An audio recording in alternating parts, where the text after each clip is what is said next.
One summer morning, the doorbell woke me.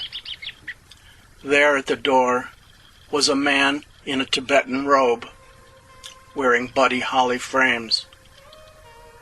He was a chaplain from the Minneapolis Police, who just happened to be Buddhist. He read from a piece of paper in his hand. He told me that my daughter had been found dead in her room. Then I had to tell my wife, Rachel, a man downstairs says Daniele has died. This really happened. It was August 18, 2009. Within moments of hearing my daughter was dead, God died too. I had put all my trust in His faithfulness. I knew we were on a journey I could not understand. But I trusted God to see us through. I prayed every day for protection for Daniele from the dangers that surrounded her life. And so, God began to shrink, to collapse to a dot. I could see Him disappearing into air. I could hear His tiny voice calling out, "Goodbye."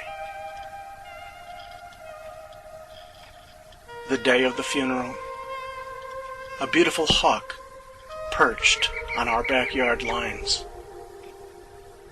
A dozen people looked up as it surveyed us, shrugged, and flew away over the garage. Sometimes, in the fall, down by the river bluffs, I see eagles and herons and ducks. Always a curious sensation that they are not just birds, they are messengers somehow. Here I am, they are saying. I am here. I am everywhere. Winter was hard. Rachel went away. Friends stopped calling. They were sick of my stories. I sat and watched the satellite, and I drank. Sometimes I was so angry I would argue all day with the people who no longer called.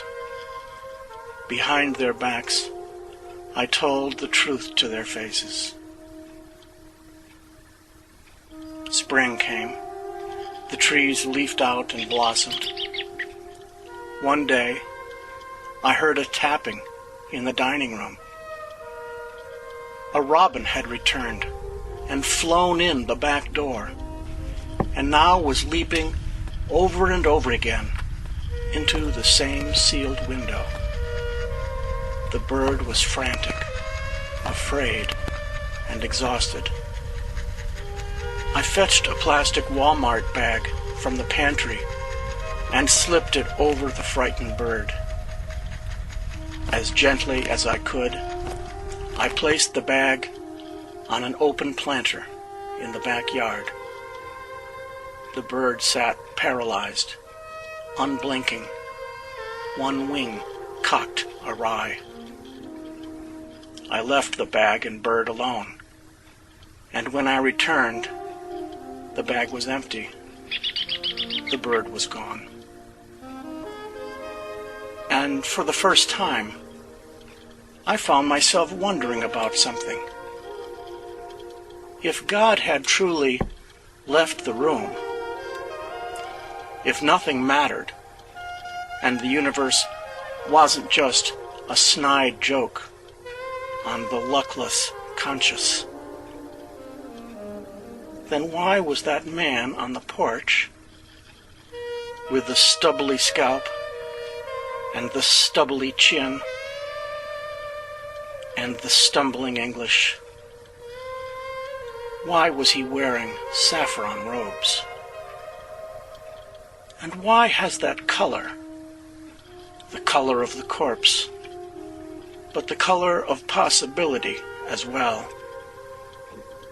the color of mourning, the color of surprise?